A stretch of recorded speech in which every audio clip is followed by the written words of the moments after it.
Hello student, তোমরা সবাই কেমন আছো?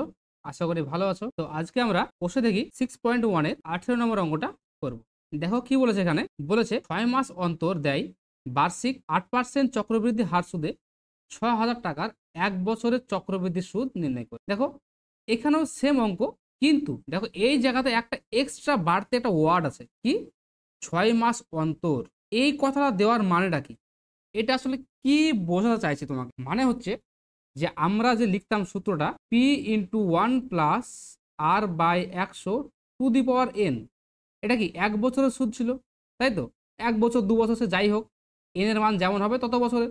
এখানে যে প্রক্রিয়াটা ছিল যে তোমাকে সুদ দেওয়ার প্রক্রিয়া, তাই না, চক্রবৃদ্ধি আকারে, তো তোমাকে বছরে কবার সুদ দেবে? এই ক্ষেত্রে তোমাকে বছরে একবারই সুদ দেবে। কিন্তু এখানে কি বলে দেখো 6 মাস অন্তর দেয়, মানে কি তোমাকে যে সুদটা দেবে সেই প্রক্রিয়াটা হচ্ছে বছরে 2 বার, মানে 6 মাসে একবার করে। 6 মাসে একবার দেবে, তারপরে আবার 6 মাস পরে একবার দেবে, তাহলে বছর কবার হচ্ছে 2 বার। তাহলে সুদে সুদ দেওয়ার যে পর্ব সেটা হচ্ছে 2। তাহলে এই কথাটার মানে হচ্ছে তোমাকে বছরে 2 বার করে সুদ দেবে। তাহলে এই ক্ষেত্রে এই সূত্র লাগালে তো হবে না। এই সূত্রের ক্ষেত্রে কি বছরে একবারই সুদ দেবে, আর এখানে বলা আছে বছরে 2 বার সুদ দেবে, মানে 6 মাস পর পর। তাহলে এটা আর এটা সেম তো হবে না, তাহলে নিশ্চয়ই এর ক্ষেত্রে আলাদা একটা সূত্র হবে। তাহলে এই ক্ষেত্রে সূত্র কি হবে? পি ইন্টু ওয়ান প্লাস, দেখো বছরে কবার দিচ্ছে 2 বার, তাই জাস্ট আর কে 2 দিয়ে ভাগ করে দাও বাই 100। তাহলে আগে এখানেও যা ছিল, মানে আর ছিল এখানে, এখন জাস্ট আরটাকে 2 দিয়ে ভাগ করলাম। এই 2টা কোথা থেকে আসলো? এই যে 6 মাস অন্তর, মানে 6 মাস পর পর দিবে, তাহলে বছরে 2 বার, তাই 2। আর এখানে কি করতে হবে? এই বছরের সঙ্গে তোমাকে 2 গুণ করতে হবে, মানে এন এর সঙ্গে 2 গুণ। এটা হচ্ছে সমূল চক্রবৃদ্ধির সূত্র এই ক্ষেত্রে, যখন তোমাকে সুদের পর্ব বলে দেবে তখন। আবার এবার যদি তোমাকে 6 মাস না বলে তোমাকে যদি বলে 3 মাস পর পর, তাহলে 3 মাস পর যদি হয় তাহলে তুমি বছরে কবার সুদ পাবা? তাহলে 12 মাসে 1 বছর হয়, তাহলে 3 মাস করে যদি পর পর হয় তাহলে 4 বার পাবা তুমি, তাহলে বছরে 4 বার সুদ পাবা। সেক্ষেত্রে কি হবে? P into one plus R by 4/100 to the power 4n। যেহেতু বছরে 4 বার হয়ে যাচ্ছে, তাই এই 4 দিয়ে ভাগ আর এখানে 4 দিয়ে গুণ। এবার তোমরা বলতে পারো যে স্যার সূত্রটা কি করে আসলো? এই সূত্রটা কি করে আসছে তোমরা যদি দেখতে চাও তাহলে আমাকে কমেন্ট বক্সে জানাও। আমি তাহলে শুধুমাত্র এই সূত্রটা কি করে আসছে এটা নিয়ে আমি একটা আলাদা করে ভিডিও বানিয়ে দেব। তাহলে চলো অঙ্কটা করি। এখানে দেওয়া আছে 6,000 টাকা, তাহলে এটা কি আসল? পি সমান 6,000 টাকা। আর কি দিয়েছে? বার্ষিক চক্রবৃদ্ধি সুদ, মানে আর এর মান, আর সমান 8%। আর দেওয়া আছে সময় সমান হচ্ছে 1 বছর। তাহলে আমাকে বলেছে চক্রবৃদ্ধি সুদ নির্ণয় করতে হবে। আমরা লিখি অতএব চক্রবৃদ্ধি সুদ সমান, যেহেতু এখন 6 মাস পর আছে তাহলে এই সূত্রটা হবে P into one plus R by 2/100 to the power 2n। এটা কি সমূল চক্রবৃদ্ধি সূত্র, তাই তো?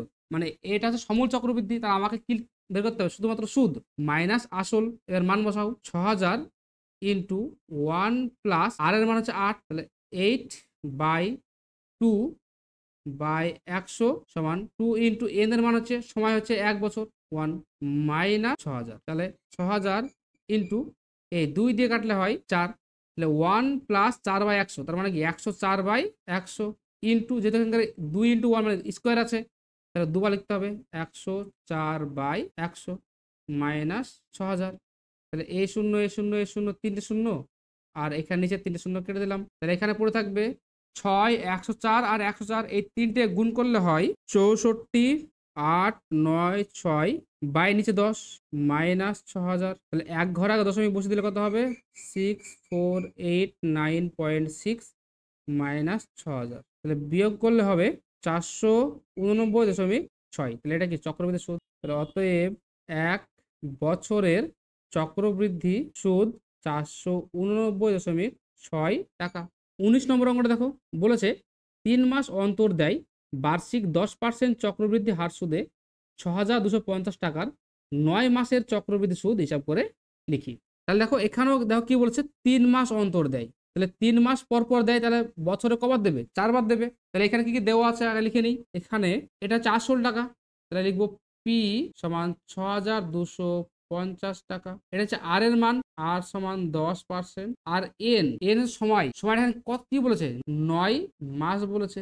কিন্তু আমি তোমাদেরকে এই চ্যাপ্টার শুরুর প্রথমেই বলেছিলাম যে এই সময় কোনো সময় মাসে থাকবে না, সে থাকবে সবসময় বছরে করতে হবে। তাহলে আমাকে 9 মাসকে যদি বছর করতে হয় তাহলে তো 9 কে 12 দিয়ে ভাগ করতে হবে, তাহলেই এটা হয়ে যাবে সমান 3/4 বছর। অতএব চক্রবৃদ্ধি সুদ সূত্র হচ্ছে পি ইন্টু 1 প্লাস আর, দেখো এখানে অন্তর বলেছে, কমাস অন্তর, 3 মাস অন্তর, তাহলে বছরে পাবো কবার, 4 বার, তাহলে কি করতে হবে 4 দিয়ে ভাগ বাই 100।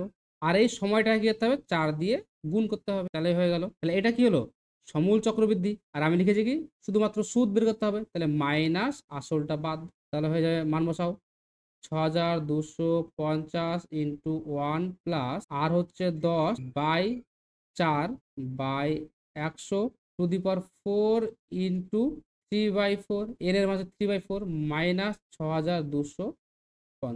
তাহলে কাটলে হবে এই শূন্য কেটে গেল ইন্টু, তাহলে 40 1+1/40, তাহলে লসাগু করলে হবে 41/40, তার মাথায় কিউব মাইনাস 1 সমান 6250 ইন্টু 41 এর কিউব হচ্ছে 68921 বাই 40 এর কিউব হচ্ছে 64000 মাইনাস 1 সমান 6250 ইন্টু, এটা লসাগু করলে হবে 64000 68921 মাইনাস 64000 সমান 6250 ইন্টু, এটা যদি বিয়োগ করা হয় তাহলে হবে 4921 বাই 64000।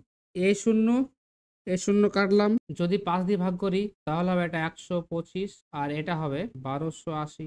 আবার যদি আমি 5 দিয়ে ভাগ করি এটাকে তাহলে হবে 256 আর এটা হবে 25। যদি আমি 25 আর 49 গুণ করি তাহলে হবে 123,025 বাই 256। এটা যদি ভাগ করা হয় তাহলে হয় 480.566 সমান 480.57। আজকের ভিডিও এখানেই শেষ করছি। ভিডিওটি ভালো লাগলে তোমরা চ্যানেলটিকে সাবস্ক্রাইব করে দিও এবং ভিডিওটিতে লাইক করে দিও, এবং তোমরা যদি কোথাও কোনো রকম ডাউট থেকে থাকে তাহলে কমেন্ট বক্সে আমাকে জানিও, আমি তোমাদের প্রত্যেকটি ডাউটের অ্যান্সার দেব। ধন্যবাদ।